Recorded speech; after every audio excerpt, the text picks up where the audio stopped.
धन्यवाद धन्यवाद रसिका. खरं तर असं सगळं वेगळेपणाकडे बघतो. कार्यक्रमात नक्कीच काहीतरी वेगळेपण हवं असतं. कारण की या दगदगीच्या जीवनात आपण कुठेतरी आपला हा माणूस हास्य विसरलेला असतो. कदाचित महाराष्ट्रात अजून एक प्रश्न येऊ नये की हसणं म्हणजे काय, लोकांना ते विसरून जातील. म्हणून एक छोटासा प्रयत्न करतो तुम्हाला सर्वांना हसवण्याचा. ते म्हणजे या महाराष्ट्रात कोणती वस्तू फेमस होणं हो, या महाराष्ट्रात एक वस्तू आली आणि फेमस झाली, ते म्हणजे आपल्या रोजच्या वापरातला मोबाईल. वापरता ना सगळेजण? एवढ्या जणांकडेच आहे, बाकीच्यांकडे नाही एवढं. वापरताय का? खिशात ठेवा, नाही तर त्याला पण थंडी वाजायची. तर हा मोबाईल प्रत्येक जण वापरत असतो आणि मोबाईलच्या वेळापासून काय लहान मुलगा पण काय वाचलेलं नाही. आताच बघितलं मी, ते बाहेर असंच फिरायला, सकाळी काही आम्हाला काही काम नाही, सकाळी लेट उठलो, मस्त झोप काढून बाहेर फिरायला गेलो. असंच फिरायचं म्हणून शाळा सुटलेली नुकतीच, शाळेचं नाव नाही माझ्या लक्षात, पण तो मुलगा आपल्या बॅगेतून शाळा सुटल्यावर आपला हेडफोन काढले आणि रस्त्याने जोर जोरात गाणी बोंबलत चाललाय. आणि मेल्याच्या तोंडावर गाणं काय, लागले प्रेमाचे. ते गाणं आल्यापासून शोधतो ही प्रेमा कोण आहे, पण अजिबात काय सापडली नाही. आणि ह्या तुम्हाला सांगतो मोबाईलचं वेळ एवढं आहे. आता मोबाईलचा खरा फायदा असा, आता आपण नारगोलीमध्ये आहोत, मंडणगडात आहोत, आपल्या मुंबई साईडला आपण काय आपलं काम असेल आपण एका फोनवर पटकन आपलं काम करू शकतो. पण तुम्हाला सांगतो मोबाईलचा खरा फायदा झालाय तो म्हणजे गर्लफ्रेंड आणि बॉयफ्रेंडला. गेले 24 तास फोनवर बोलतात. एवढं काय बोलतात यांनाच माहिती. आणि ह्यांच्यासाठी ते मोबाईल कंपनीवाले आपला दरवाजा उघडा करून बसले. 32 का रिचार्ज मारो, नाईट कॉलिंग फ्री. आता रात्रीचं माणसं झोपणार का फोनवर बोलणार. असंच पण ही लोक 2-2, 4-4 वाजेपर्यंत फोनवर बोलतात. मुंबई साईडला पण असं चालू असतं, 2-2, 4-4 वाजेपर्यंत मुली फोनवर बोलतात.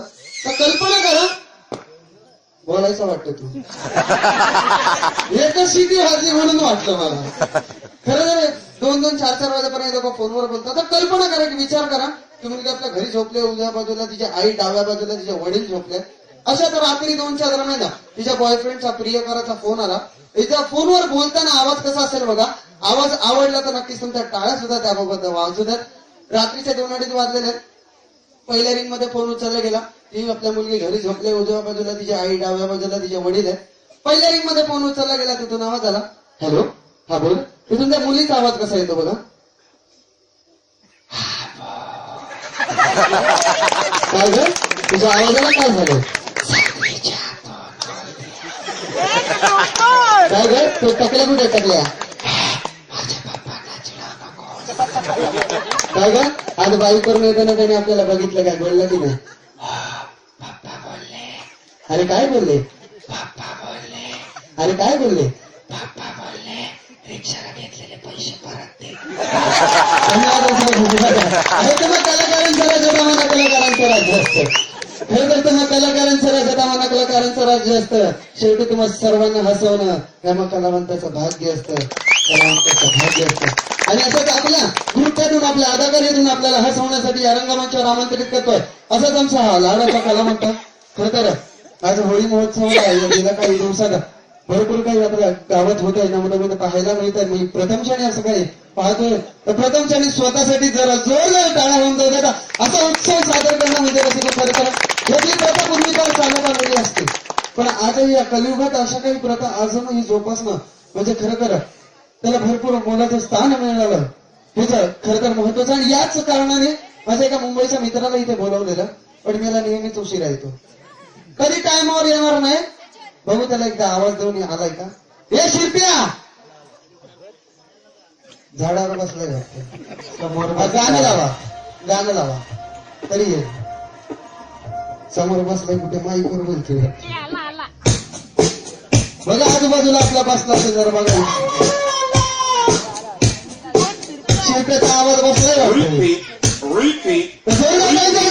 महाराष्ट्राचा लाडका नृत्य संशय काय Repeat, repeat, repeat.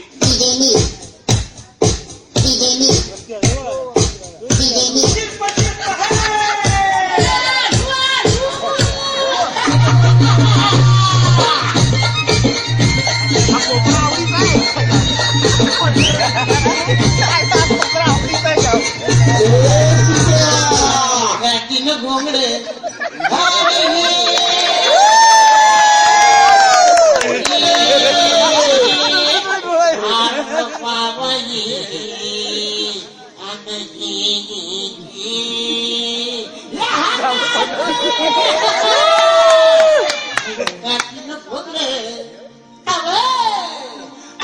मातीनं बोंगडे घेऊ द्या की मला बिकट येऊ द्या की मातीनं बोंगडे घेऊ द्या की मला बिकट येऊ द्या की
अब कांदन भाकर खाऊ द्या की मला बी जत्राला येऊ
डान्स यांनी करायचा उचलायचा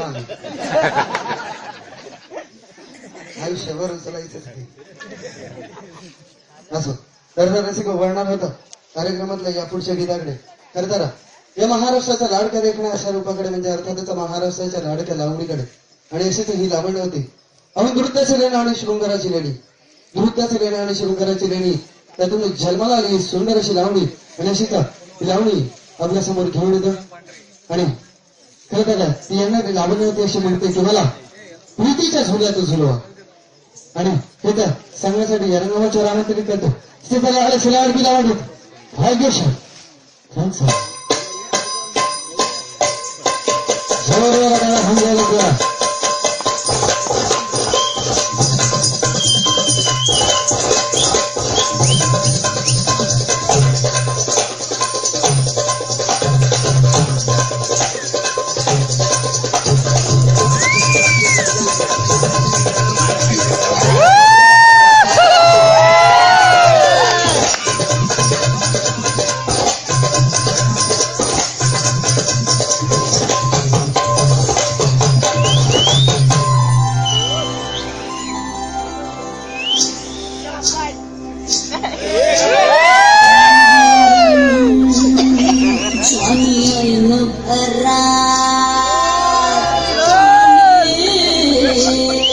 मस्त अंगुरी रात प्याले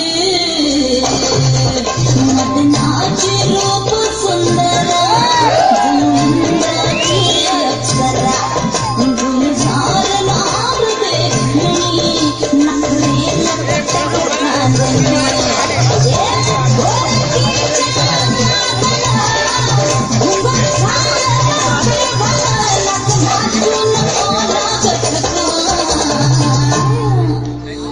फिरतीच्या झुल्यात झुलवा राया फिरतीच्या झुल्यात झुलवा अन्न इष्टाचा गुलकंद फिरवा फिरतीच्या झुल्यात झुलवा अन्न इष्टाचा गुलकंद फिरवा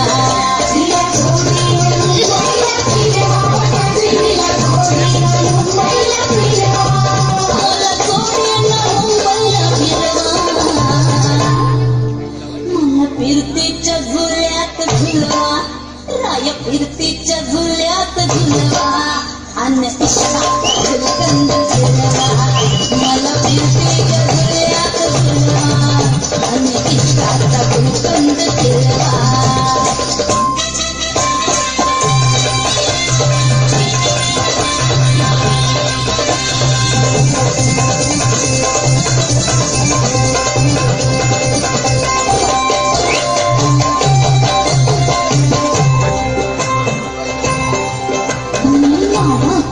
तुमची बहिणा मला बघून लाजतोय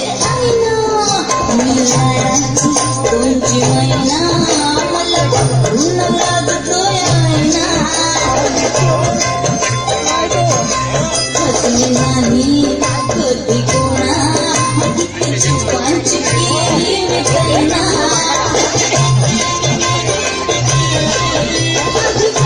मिठाईच फोड जरा आंबट कराशी फोड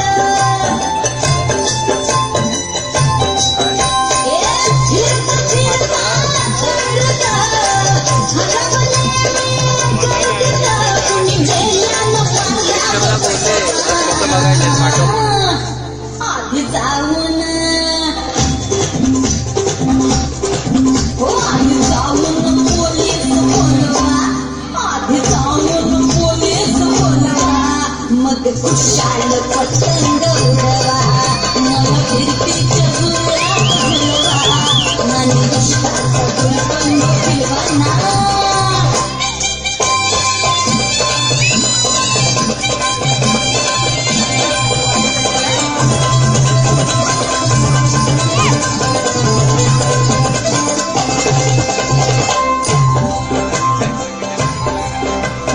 माझं आहे 16.5 अगं पिक्चर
मला कीर्तीच्या झुल्यात झुलवा राय कीर्तीच्या झुल्यात झुलवा आणि गुलकंद झुलवा मला कीर्तीच्या झुल्यात झुलवा आणि इष्टाचा गुलकंद झुलवा तिला इष्टाचा गुलकंद झुलवा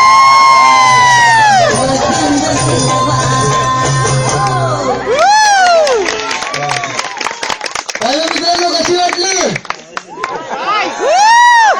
कशी वाटली? लावणी म्हणतो लगेच छान बरं आहे तुमचं. असंच प्रत्येक जण. आता तरुण मित्र बोलला, तरुण पोरगा बोलला की चालता बोलता प्रेमात पडतो. बरोबर ना? काही जण अशी असतात, हो बोलू नका तिथे आलो तर लई माग पडतो. 10 दिवसात मंडळ मॅडम बघितलं. तो माझा नाही, रितेश देशमुखचा पिक्चर आहे.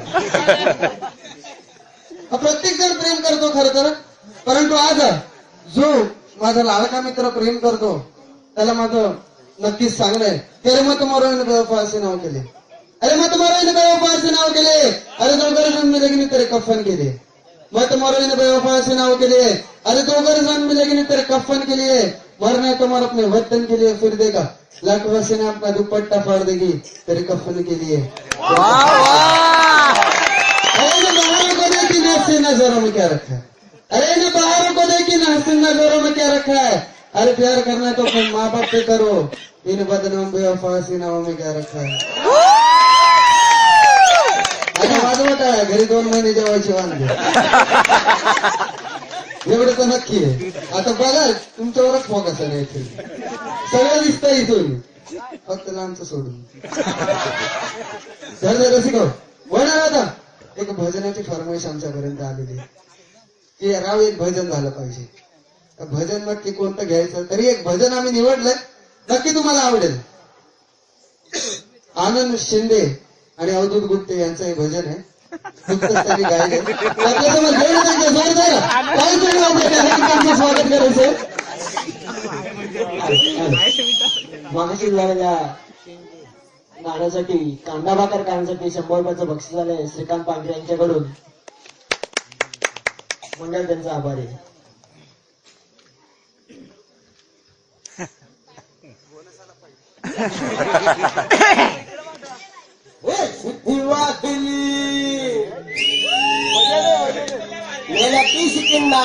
पचिती शिट्टी सुट्टी वाजली, गाडी सुटली, शिट्टी वाजली गाडी सुटली, शिट्टी वाजली गाडी सुटली, आणि पदर गेला न भर,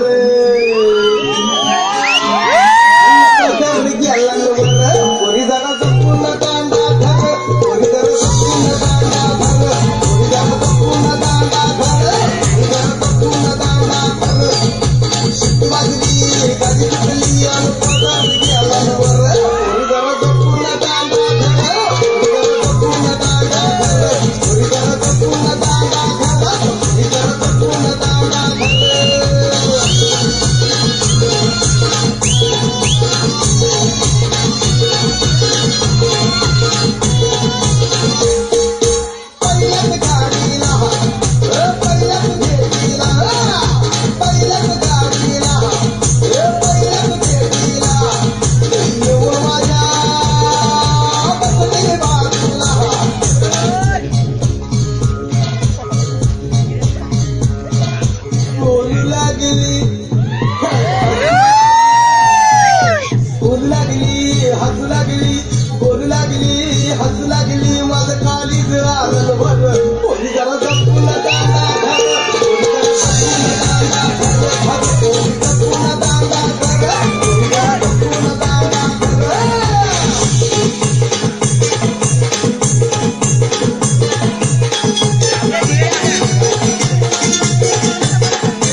खेटू लागली खेटू लागली रेटू लागली खेटू लागली माझ्या हृदयात धडक धडक झाला पोरी जरा जपून दांडा धर पोरी जरा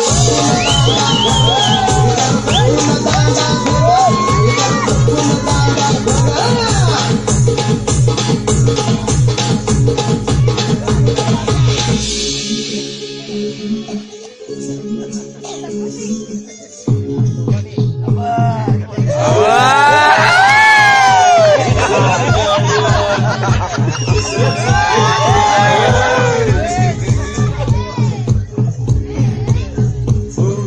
तिसऱ्याच गाडीला तिसऱ्याच पेटीला ती घेऊन मला गेली पिक्चरला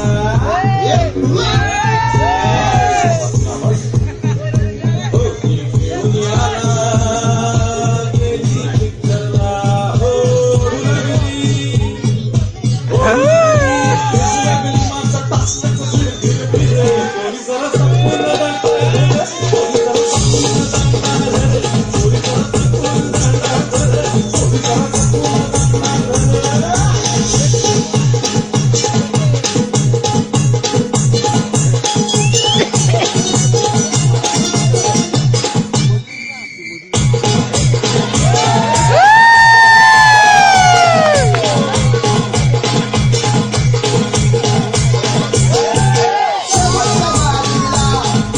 शेवटच्या भेटीला मग शेवटच्या गाडीला शेवटच्या भेटीला घेऊन मला गेली तिच्या घरला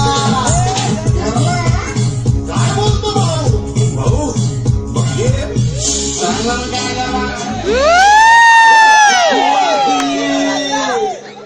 गाडी सुटली आन पदर गेला वर